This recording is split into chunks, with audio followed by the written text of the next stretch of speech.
La production d'aliments fait tourner l'économie d'ici. Vous les cultivez, les produisez ou les transportez, vous êtes essentiel à l'avenir de notre pays. Et nous sommes là pour vous aider. Entièrement dédié à l'agriculture et à l'agroalimentaire, FAC offre du financement et des connaissances sur mesure pour appuyer une diversité de gens, leurs projets et leurs passions. Vous êtes là pour nourrir le monde et nous sommes là pour vous. FAC, rêver, bâtir, réussir.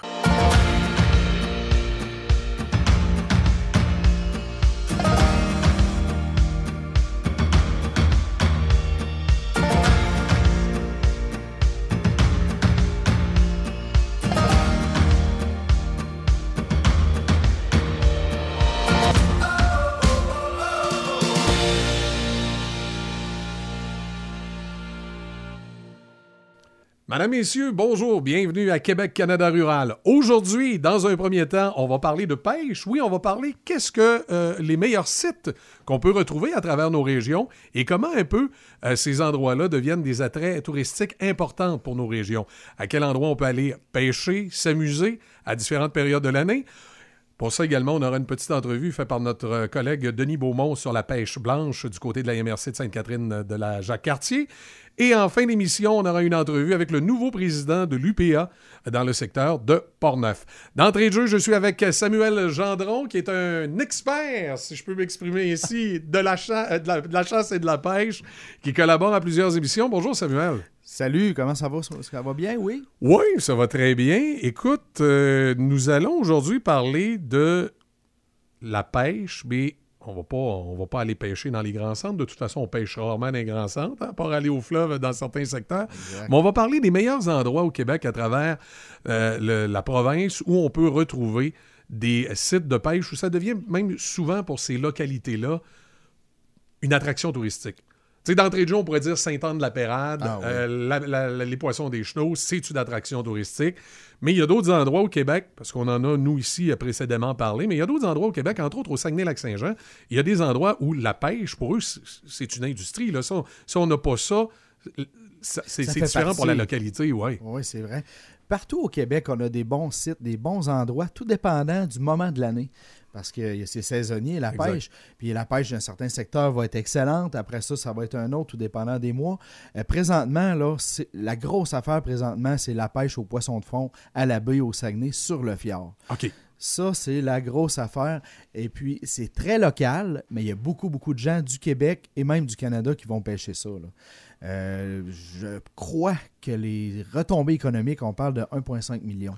Quand même, donner une idée, là, c'est quand même beaucoup pour la région. Ça, c'est bon pour l'hiver, on sait, bon, le poisson des Chenaux du côté. Et là, quand on avance dans la saison, là, on se déplace à travers les différentes localités du Québec. Oui, tout à fait. Une place que j'aime, je te dirais, un de mes endroits favoris au Québec l'été, c'est la baie des Chaleurs en Gaspésie. La Gaspésie a toujours eu une cote d'amour. Les Québécois ont toujours eu une cote d'amour là, pour la Gaspésie. Mais depuis quelques années, on a une invasion, j'ai presque le goût de dire une invasion, du poisson qu'on appelle le bar rayé dans la baie des Chaleurs. Poisson qui est encore interdit de pêche dans certains secteurs du fleuve Saint-Laurent, comme si on pense entre autres à la hauteur de Montmagny, ce secteur-là où il y a déjà eu une attraction pour le bar rayé. Exactement, c'est tout à fait ça. Présentement, là, le poisson, le bar rayé, c'est légal de le pêcher à partir de Rimouski. On pense au fleuve Saint-Laurent. Oui. À partir de Rimouski, on peut imaginer une ligne vers Forestville. OK. Tout le reste de l'est du Québec, on peut le pêcher. Donc, Sept-Îles, Bécomo, sur la côte nord, sur la côte sud. Saint-Anne-des-Monts, Matane, en Gaspé, en montant. Là. Exactement, okay. Exactement. Donc, la baie des Chaleurs, Percé, Chandler, New Richmond, Carleton, ce sont des endroits magnifiques où est-ce qu'on peut pêcher l'été. Il y a de fortes retombées économiques là, à ce niveau-là. Et puis, je te dirais, le bar rayé, là, c'est un poisson qui apporte un feeling vraiment différent des nouveaux adeptes de pêche. Là. C'est quelque chose de très, très bien. Est-ce qu'éventuellement, je sais que ça fait des années que ça se parle, est-ce qu'éventuellement on va les agrandir, les zones du bar rayé, en descendant vers Rivière-du-Loup, Montmagny, ces secteurs-là? Oui, bien là, je vais te donner mon avis personnel parce que légalement, bon, c'est pas encore fait. Moi, je suis convaincu pas à long terme, à court, moyen terme, il va y avoir des changements parce que là, le bar rayé, il est légal dans les endroits qu'on a parlé. Par contre, à Montmagny, il y en a une abondance. Dans la région de Québec, dans la baie de Beauport, c'est une surabondance. Ouais, puis on me dit que ça monte des fois souches que dans le fjord du Saguenay. Est-ce que... Il y en a, exactement. C'est la même souche. Parce qu'on a un problème de souche à la base. Il y a 2 souches pour le bar rayé. Donc, c'est la souche du golfe Saint-Laurent, apparemment, selon les biologistes, qui est plus présente dans la région de Québec, Trois-Rivières, la baie par la rivière Saguenay, entre autres. Donc, mais oui, on peut en prendre là, puis jusqu'à Montréal, Trois-Rivières, Montréal, du bar rayé, il y en a de plus en plus. Souvent, c'est les gens qui vont à la pêche au doré sur le fleuve qui, là, tout à coup, ont une surprise de voir, hop, on remonte, puis hop, c'est un bar rayé. Ah oui. L'automne, c'en est devenu un événement, pas voulu, je veux dire, on respecte les règles. Là. Il s'est rendu difficile de pêcher le doré là, à l'automne parce qu'il y a trop de bars rayés, puis il se crée un genre de tapis de bord rayé, puis le doré est en dessous dans le fond. Donc, c'est une réalité tout à fait. Parlant du doré, est-ce qu'au niveau touristique, la région Abitibi-Témiscamingue, c'est toujours un endroit qui est prisé pour ce genre de poisson-là, entre autres? Effectivement. Puis moi aussi, un endroit que je me permets d'aller, je me gâte, c'est le coin de Chibougamau-Chapais. Ah ouais, qui est vraiment un des endroits là où... un autre bon endroit aussi. Puis le plus gros tournoi de pêche au doré au Québec, c'est à Chapais qui a lieu à chaque année au lac Opémisca. OK. Puis c'est très, très gros. Il y a des prix à gagner. Puis les pêcheurs sportifs les plus émérites s'inscrivent là, dès que c'est possible. Il y a du beau doré. C'est drôle que tu parles de ça. J'ai eu la chance de tourner une émission avec mon collègue Aubert Tremblay au lac Opémisca. C'est vraiment un endroit merveilleux. Puis il y en a du doré puis du gros. Ah, ben c'est excellent. C'est disponible. C'est quelqu'un qui écoute, par exemple, qui veut voir ces émissions-là sur YouTube, Facebook? Ou... Oui, c'est disponible toujours à la station CJSR dans le comté de Portneuf. Oui. Et aussi, on a étendu les vues à Facebook, La pêche dans la peau, l'émission s'appelle. Et sur YouTube aussi, la chaîne La pêche dans la peau sur YouTube. Vous pouvez aller voir ça. Je t'ai dit, c'est une émission coup de cœur, en fait. Là, on se promène à travers, si on veut, la ruralité du Québec. Là, on se promène à travers le Québec, puis on peut voir différents endroits. Absolument. Là, tu m'ouvres une porte. Donc, ben oui, vas-y. Je vais te le partager. Justement, la Gaspésie, on a de bels épisodes là, en Gaspésie. Lac-Saint-Jean, le fjord. On est allé un petit peu plus vers l'est, à la région de Memphremagog. On se promène un peu partout. On parle de ruralité. Là. Ben, je pense que ça peut plaire à bien des gens d'écouter ça. À travers la pêche, on peut peut-être trouver un coin de la ruralité du Québec. Oui, c'est excellent. Ben, merci beaucoup. Pour ta participation, Samuel Gendron, à Québec-Canada rural. Peut-être qu'à un moment donné, on aura l'occasion de parler de choses plus spécifiques. Merci. Donc, là-dessus, on va aller du côté de notre collègue, justement, Denis Beaumont, qui va nous parler de la pêche blanche dans le coin de la MRC de la Jacques-Cartier. Puis, comme je vous disais, on va parler également avec le nouveau président de l'UPA dans le comté de Portneuf. Faire un petit tour dans disons grosso modo, le Sainte-Catherine de Jacques-Cartier, peut-être plus précisément du Chêne. On va parler avec Mme Odette Paré. Bonjour, Mme Paré. Oui, bonjour, monsieur, ça va bien? Ça va très bien vous-même? Oui. Hey, j'étais fier de lire que vous êtes une des fondatrices de cette association-là, la Catchalac.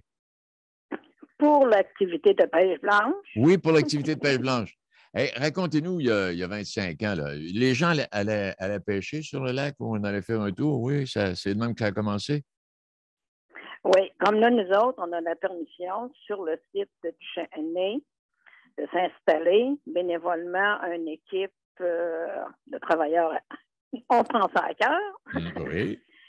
Fait qu'elle est expérimentale. Là, après ça, d'un hiver à l'autre, on fait de l'ensemencement, on demande des subventions d'un bord et de l'autre pour le ministère. Là. Oui. Fait que là, on est ici à temps plein. Comme là, on a commencé le 29 de janvier cette année. On est ici jusqu'au 13 de mars. 7 jours sur 7. Fait que, vous ne vous demandez pas qu'est-ce que vous allez faire en fin de semaine, hein? Je ne sais pas, mais c'est de voir la clientèle, nous autres, le public, là. Oui. Puis l'équipe intéressante, qu'on travaille en des mordus de pêche, là. Hey, est-ce que je voyais une photo, est-ce qu'il y a des cabanes qui s'installent sur le lac ou bien non, ce sont des tentes, Mme Paré? D'un sens, c'est chacun avec les affaires privées. OK. Qui aiment ça. Nous autres, on n'a jamais eu l'autorisation de mettre des affaires permanentes. OK. Parce qu'on vérifie l'épaisseur de glace, parce qu'on est proche du petit barrage. Là. Oui, mettez les gens en sécurité, vous.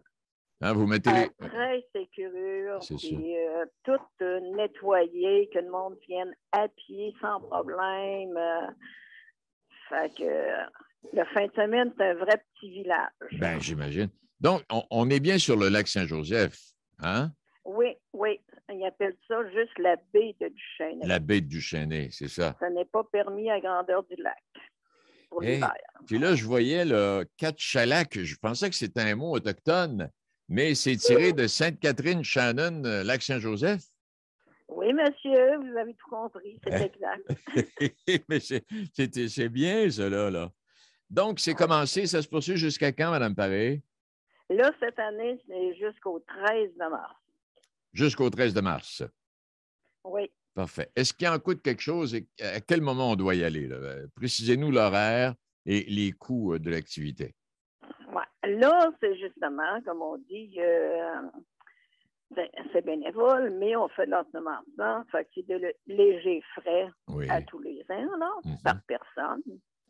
Mais le ministère oblige le permis de pêche de l'année, là. OK. Mais sinon, j'en ai sur place. On a ce qu'on appelle les brimbales, les petites cannes à pêche d'hiver. Oui. On a les appâts qui est permis seulement avec le ver de terre. Fait que là, ils passent faire le paiement. Après, ils vont sur le site. Les gars le percent les trous. Puis, ils en ont pour la journée s'ils veulent. De 9h à 4h. Bon, donc, il y en a pour c'est-à-dire qu'il n'y a pas de quota comme tel. Là. Le quota, c'est inclus pour un prix minime. Ah, OK. Ils ont le droit à 15 truites mouchetées. Ah, OK. C'est la belle grosse, 9-14 pouces qu'on met toutes les semaines. Mm-hmm. Et je voyais là, le tarif familial, mettons 2 adultes et des enfants, là, c'est 30 $, c'est bien ça? Oui, cette année, c'est ça qui est le tarif. Pour un couple, c'est 25 $ et une personne seule là, qui y va, là, c'est 15 $. Alors, oui. Vous les accueillez, puis est-ce que vous... Ben, c'est ça, les trous. Est-ce que les trous sont creusés à mesure ou s'il y a déjà des trous disponibles quand j'arrive? Au fur et à mesure, tout le monde qui ne connaît pas ça, ils ont la chance de voir comment ça se déroule. Eh bien, c'est le fun. Il y a une belle expérience à vivre. Et est-ce que les gens doivent prendre rendez-vous ou est-ce que c'est mieux de prendre rendez-vous? Aucune réservation, monsieur. Puis l'expression, ma petite comique que je fais, il n'y a jamais 2 pêcheurs dans le même trou. Hey, madame c'est bien bonne. Madame Paré, merci infiniment, puis on vous souhaite une belle saison, puis assez d'épaisseur de glace pour effectivement se rendre jusqu'au milieu du mois de mars. En tout cas, si vous avez la chance, ça nous fait plaisir.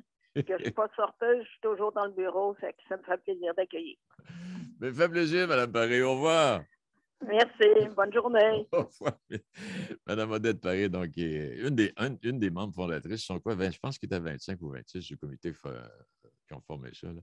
Là. Donc, l'organisation sur le site Internet, faites Catchalac, C-A-T-S-H-A-L-A-C,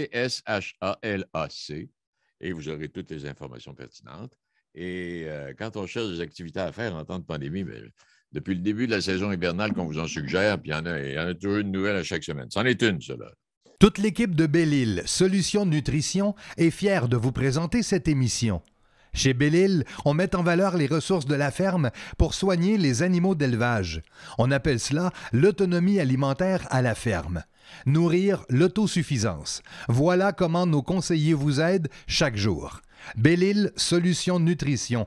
On nourrit ce que vous mangez. La production d'aliments fait tourner l'économie d'ici. Vous les transformez, les emballez ou les transportez? Vous êtes essentiel à l'avenir de notre pays. Et nous sommes là pour vous aider, entièrement dédiés à l'agroalimentaire. FAC offre du financement et des connaissances sur mesure pour appuyer une diversité de gens, leurs projets et leurs passions. Vous êtes là pour nourrir le monde et nous sommes là pour vous. FAC, rêver, bâtir, réussir. L'encanteur René Hood peut vous aider grandement à obtenir le juste prix, que ce soit pour un troupeau de vaches laitières et ou pour la marchandise de ferme à vendre. Le travail d'une vie vaut la peine d'être confié à une équipe de professionnels. L'encanteur René Hood et son équipe de professionnels pour obtenir le bon prix dans un encan. Visitez encanhood.com.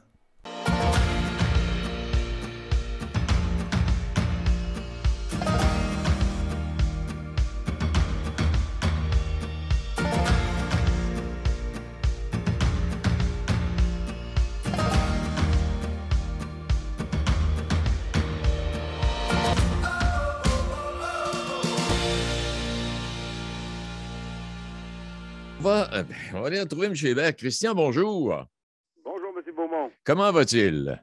Ça va très bien, en pleine forme malgré le froid. Oui, puis à part le moment là, qui attend le petit bébé, là. Oui, bientôt. Ça peut être d'un jour à l'autre. Oui. Hey, Christian, vous êtes le nouveau président de l'UPA dans Portneuf. Je ne me trompe pas en disant ça. Non, c'est bien. Et quand je regarde les chiffres, hey, je sais que dans Portneuf, tout comme dans le Binière et autres régions, mais dans Portneuf, parce que c'est ce qui nous intéresse aujourd'hui, on a quoi? 428 fermes, les producteurs agricoles. Mettons, moi, là, je suis propriétaire d'une ferme laitière, je peux faire partie de l'UPA. Je n'ai pas d'animaux, je n'ai pas de ferme laitière, je n'ai pas de ferme porcine, mais je produis du maïs. Je peux aussi faire partie de l'UPA, Christian?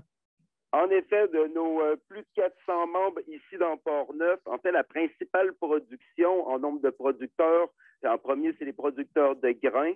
Ensuite, l'acériculture, nos producteurs de sirop d'érable, nos producteurs forestiers, nos producteurs de lait et autres cultures incluant les maraîchers. Maintenant, si on parle en fait de revenus agricoles que les gens gagnent pour vivre, ben là, bien sûr, c'est ce qui nous frappe le plus, là, la plus grosse des productions qui est en santé ici, bien sûr, c'est les producteurs de lait. Et ensuite, dans les autres cultures, nos maraîchers, les producteurs de maïs de Neuville, les fraisières, framboisières, vergers, et j'en passe. Hein. Hey, parce que là, on ne se trompe pas. Quand on se promène là, au nord puis dans l'ouest du comté de Portneuf, là, à la limite jusqu'à Champlain, là, il y a de gigantesques centres d'élevage. Oui, de toutes sortes, qui vont aussi des productions au niveau de la production porcine. On a une productrice à Saint-Alban d'œufs, hein, qui était une première ici dans Portneuf, et on est très fiers qui fait sa propre mise en marché. C'est ce qui nous distingue ici dans Portneuf, la diversification qui va au niveau de la gestion de l'offre jusqu'à nos producteurs qui font leur propre mise en marché de proximité, entre autres dans nos marchés publics, et on en est très fiers. Aussi, qu'est-ce qui est particulier qu'il faut nommer, c'est souvent on entend parler d'une décroissance au niveau du secteur agricole qui malheureusement on a vécu au courant des décennies. Oui. Mais là, pour la première fois, c'est la deuxième année consécutive depuis 30 ans qu'au lieu d'avoir une diminution au niveau de notre nombre de producteurs, au contraire, on a une augmentation. Ce qu'on voit, c'est de plus en plus de relèves qui démarrent et qui reprennent en main les fermes ici dans Portneuf, et on en est extrêmement fiers. Tu parles, c'est une bonne nouvelle, ça, là. Mais à travers tout ça, Christian, là, à travers ces producteurs et ces propriétaires, vous, comme président de l'UPA et donc qui gérez cette espèce de comité là, de conseil d'administration, quels sont les dossiers les plus fragiles au moment où on se parle? Parce qu'il doit y avoir des dossiers fragiles, j'imagine bien. Oui, on en a parlé au courant de notre assemblée générale annuelle la semaine dernière. Un des dossiers qui est un dossier chaud. Puis, écoute, face à l'adversité, on s'est unis et on s'est mobilisés. Hein. Dans Portneuf, comme dans la capitale nationale et partout à travers le Québec, vous n'avez déjà malheureusement entendu parler des dossiers au niveau de la détresse psychologique. Hein. On est dans un secteur où beaucoup, des fois, les producteurs vont vivre de l'isolement. La société change, ça demande de s'adapter, hein, et on en entend beaucoup trop parler. Et on s'est mobilisé pour aller chercher le financement pour une ressource qui est une travailleuse de rang, en partenariat avec Au cœur des familles agricoles. Et maintenant, une travailleuse sociale qui couvre vraiment notre secteur agricole ici dans Portneuf. Et c'est une belle réalisation, une belle mobilisation, un beau service pour nos producteurs.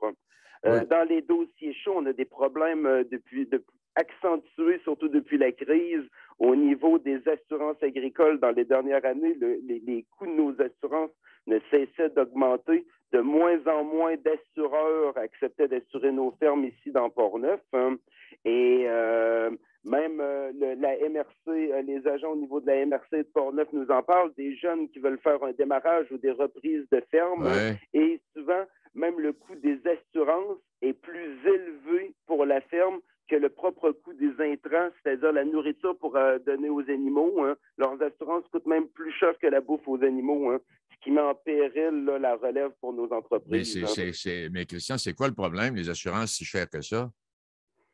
On est un secteur qui est on n'est plus majoritaire au niveau des entreprises, puis bien sûr là, de la grande population. Avec les changements climatiques, hein, vous avez vu aussi des années qu'on n'a pas de neige, d'autres années qu'on a extrêmement de neige, des toits de ferme, les serres ne sont pratiquement plus assurables. C'est une combinaison de ça et aussi un regroupement au niveau des compagnies d'assurance. Dans les dernières années, vous avez vu de plus en plus de fusions au niveau des compagnies, ce qui a diminué le nombre d'assureurs, hein, qui fait que maintenant, on en a, tu arrives dans un secteur comme dans Portneuf et tu as une entreprise qui assure à ces conditions. Hein. Bon. Fait que ce qu'on a décidé de faire, c'est de consulter aussi les autres UPA à travers la région et le Québec. Hein. Et dans les prochains mois, on va former un regroupement pour négocier nos propres tarifs. Hein. Fait un groupe de producteurs qui négocie en groupe. Hein, et comme ça, au niveau des actuaires, on essaie de faire changer la donne. Hein, puis d'avoir des coûts qui sont plus raisonnables au niveau de nos assurances. Et puis quand vient le temps d'assurer la relève, là, vous aurez des enfants, Christian, là, puis vous connaissez de vos membres qui ont des enfants. Quand vient le temps d'assurer la relève, c'est pas non plus évident, hein, apparemment. Ah non, tu n'as pas d'historique, hein, considéré très à risque. Fait que ça fait aussi partie de ça qu'il y a une explosion des coûts. Hein. Fait que vraiment, les relèves qui reprennent les fermes, les changements climatiques, l'isolement, les changements au niveau des réglementations. C'est vraiment une combinaison de bien des choses et qui, malheureusement, ne sont pas représentatifs des réclamations qui sont faites au niveau des producteurs. Vous comprenez, nos coûts augmentent, mais d'un autre côté, on est peu de producteurs à réclamer. C'est une certaine injustice qu'on va travailler pour essayer de la contrer. Hein. J'espère bien. Puis il y a l'autre... Et l'autre problématique qu'on entend parler, qu'on a parlé au dernier congrès général de l'UPA au mois de décembre dernier, et bien sûr, c'est le projet Omnibus, le projet de loi 103 du gouvernement du Québec, qui à la base est très bien. C'est un gros projet de loi qui vise à modifier plusieurs modifications réglementaires au niveau du fardeau administratif, mais qui malheureusement vient toucher, modifier énormément la loi sur la protection du territoire agricole et permettre un morcellement de terre qui va nuire à notre secteur agricole. Hein. C'est un de nos dossiers chauds. Hein. Oui, bien, c'est ça, oui. J'en arrivais à là, moi aussi, le gouvernement qui souhaite donc faciliter le morcellement des terres agricoles pour soutenir le développement de petites fermes, mais certains acteurs y voient là un risque d'étalement urbain. Comme quand on a parlé du troisième lien, entre autres, et quand on parle du troisième lien, entre autres, Christian, il y en est question du morcellement des terres agricoles à l'entrée ou à la sortie du pont sur la rive sud du tunnel. Oui. Ça part à la base, comment on pourrait dire, d'une bonne volonté. Effectivement, on le voit au niveau de la relève, il y a une forte demande pour cultiver sur des plus petites superficies. Hein. Le type d'entreprise change. J'ai été également pendant des années administrateur pour les fermes de petite taille. Je connais bien le dossier. Il faut expliquer aux gens que si tu montes un plan d'affaires pour ton entreprise, tu as travaillé dans le réseau avec un agroéconomiste, puis tu fais une demande de morcellement à la CPTAQ, hein, il n'y a jamais eu de refus pour des plans concrets. Mais malheureusement, ce qu'on vit dans notre secteur, c'est une extrême spéculation au niveau de nos terres. Vous comprenez que si on prend un grand bloc de terre puis on ramène ça à l'acre ou à l'hectare, hein, on parle de quelques milliers. Mais si vous réussissez à morceler une terre, hein, vous en faites un 50 000 pieds carrés, un 100 000 pieds carrés, ben là, on ne parle plus là, de 7 8 000 l'hectare, mais ça va être une explosion qui va se comparer au prix du résidentiel. Hein. C'est ce qu'on vit, la spéculation présentement, et qui est de plus en plus lourde ici dans le secteur de Portneuf. Hein. Hey, Christian, vous me rappelez que non seulement vous devez être des éleveurs, des agriculteurs, des producteurs, mais vous devez être des gens d'affaires. C'est de l'entrepreneuriat agricole. C'est une partie qu'on travaille de nos mains. Mais comme n'importe qui aujourd'hui qui a une entreprise, oui, malheureusement, on passe la moitié de notre journée à faire de la gestion administrative, des ressources humaines. Mais c'est un très beau secteur puis qui est très florissant. Et pour revenir au morcellement des terres agricoles, juste voir ce que vous en pensez. Il y a le ministre Lamontagne qui a dit que les craintes que vous avez relèvent de l'imagination. Mm-hmm. Qu'est-ce que vous dites, M. le ministre? Il a aussi dit de notre président général de l'UPA que quant à avoir des amis comme lui, on n'avait pas besoin d'avoir d'ennemis. Hein. Ah bon? C'était pas le niveau de langage puis d'ouverture qu'habituellement notre secteur a avec un ministre de l'Agriculture. On est plus habitué de travailler main dans la main. Puis j'espère qu'on va être capable de rétablir ce dialogue-là. Hein. Et c'est pas seulement les producteurs agricoles, c'est vraiment une unanimité au niveau du secteur hein, que cette modification-là va grandement nuire dans le futur. Hein. En tout cas, on s'attend à une écoute une écoute au niveau du gouvernement. Et je tiens à dire à vos auditeurs, s'il y en a qui avaient en tête, justement, puis ils avaient entendu parler de morcellement, puis ils ont leur projet, et ils ont une crainte que leur projet va être freiné, que ça va être refusé au niveau de la CPTAQ, au niveau de la MRC. Et je vous invite à contacter l'UPA, à me contacter directement. Je vais vous expliquer et on va vous appuyer dans votre demande. Hein. Christian termine. Vous rappellerez au ministre Lamontagne qu'on est en période électorale. Peut-être bien que fait changer d'idée. Espérons-le fortement. Eh bien, je vous remercie infiniment. J'espère qu'on aura le plaisir de replacoter un peu parce que vous nous faites découvrir un morceau de notre territoire qui est extrêmement important avec, comme on l'a mentionné tantôt, des chiffres qui sont vraiment... Là, puis on n'a qu'à se promener. Il y a des fermes agricoles qui sont gigantesques et on parle de 766 également producteurs agricoles dans Port-Neuf. Non. Alors, oui, et c'est le deuxième moteur économique après le secteur industriel, c'est l'agriculture, l'agroalimentaire et la foresterie ici dans Port-Neuf. Un beau secteur qui est en croissance comme nouveau président de l'UPA. C'est très plaisant de gérer cette croissance-là avec des belles relèves et de faire de la mise en marché locale puis de nourrir les Port-Neuvoises et les Port-Neuvois. Hey, on se reparle d'ici l'été prochain, Christian, on va se replacoter un peu, voir où qu'on en est rendu. Avec un grand plaisir, à très bientôt. Merci infiniment. Et salutations à votre épouse. Merci beaucoup. Je suis pote. Merci beaucoup à Denis Beaumont pour ces deux entrevues avec M. Hébert, le nouveau président de l'UPA du côté de Port-Neuf. Et bien sûr, un petit peu plus tôt, on parlait de pêche blanche avec les gens de Sainte-Catherine de la Jacques-Cartier qu'on salue. Partout au Québec, dans chacune de nos régions, que ce soit la Beauce, le Bas-Saint-Laurent, que ce soit dans le secteur de Vaudreuil-Dorion, Port-Neuf-Lobinière, comme on a vu entre autres Port-Neuf aujourd'hui, il y a de l'activité. De l'activité qui permet à nos régions d'avoir un dynamisme et d'être fortes économiquement.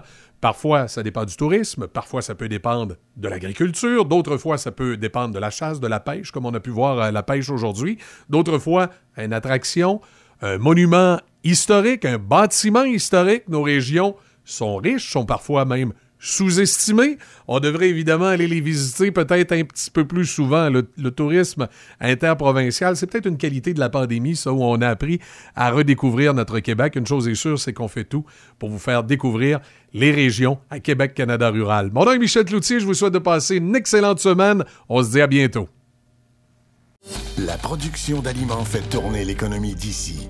Vous les cultivez, les produisez ou les transportez, vous êtes essentiel à l'avenir de notre pays. Et nous sommes là pour vous aider.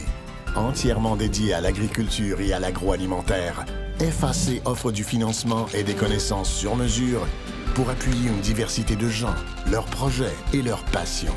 Vous êtes là pour nourrir le monde et nous sommes là pour vous. FAC, rêver, bâtir, réussir.